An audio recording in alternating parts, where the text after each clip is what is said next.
Hello, and welcome to this episode of the Diary of a Lawyer. Today, we are going to be talking about a number, just a few cases regarding some of the issues that have um, captured the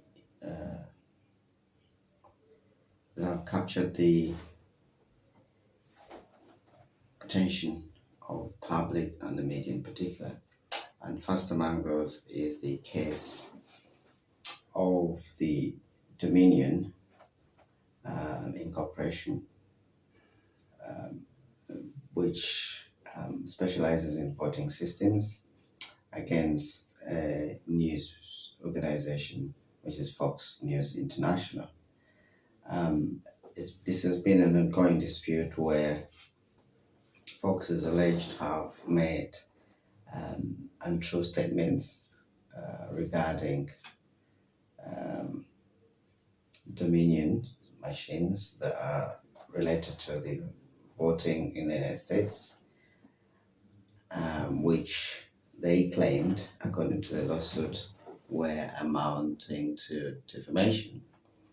There were various legal stages, but I think the case came to the almost its finality around the 31st of March 2023, where the court granted, in part, summary judgment in favor of Dominion and denied part of it. And summary judgment is where the basically court weighs up the potential legal issues on the by the litigants and makes a decision either way in terms of how and if the case should proceed to a full hearing. So following that, the issue then in the last 2 days led to a staggering 787 million settlement between Fox News Corporation and the voting equipment company Dominion, which essentially marked sort of the closure of one of the most tough efforts to hold any party accountable for spreading alleged misinformation after the 2020 election. And Dominion had sued Fox for around 1.6 billion in damages for supposedly, as I mentioned, acknowledging knowingly broadcasting false information about the company after the election. And it is important to note that the settlement is one of the largest payouts in general media history in favor of Dominion.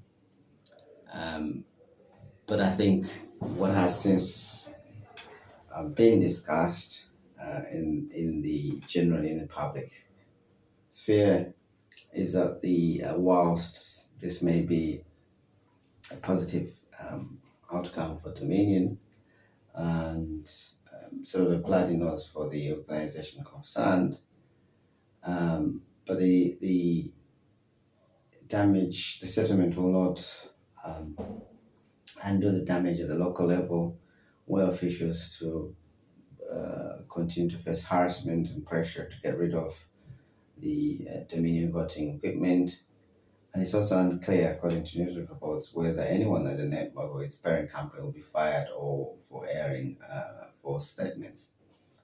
And some commentators say that they would have expected wider public lesson that Dominion said it wanted to teach in this case, and that it would have insisted on more acknowledgement or apology in the settlement.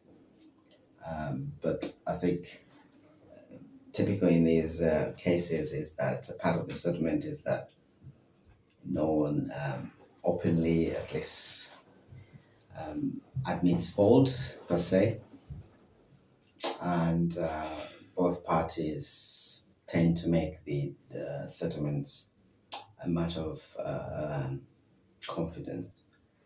I mean, they generally mired in a sort of confidential settlement, so we won't fully know the details. Um, but I think it's uh, for many observers, it's a worthwhile effort for at least to hold a specific news organization accountable, which for spreading so many lies that have caused so much damage to the American democracy, and are said to be associated, allegedly associated to the culmination of the attack on the US Congress on January the 6th. So we spoke briefly about this some time back, but there has been a settlement in by the court sitting in Delaware in the case of Dominion against Fox News. So there we shall leave it on this episode of The Diary of a Lawyer on that issue of Dominion versus Fox News. So is it a draw? Is it 1-0? Well, time will tell. But there we shall leave it. Thanks for listening. We'll speak again. Bye.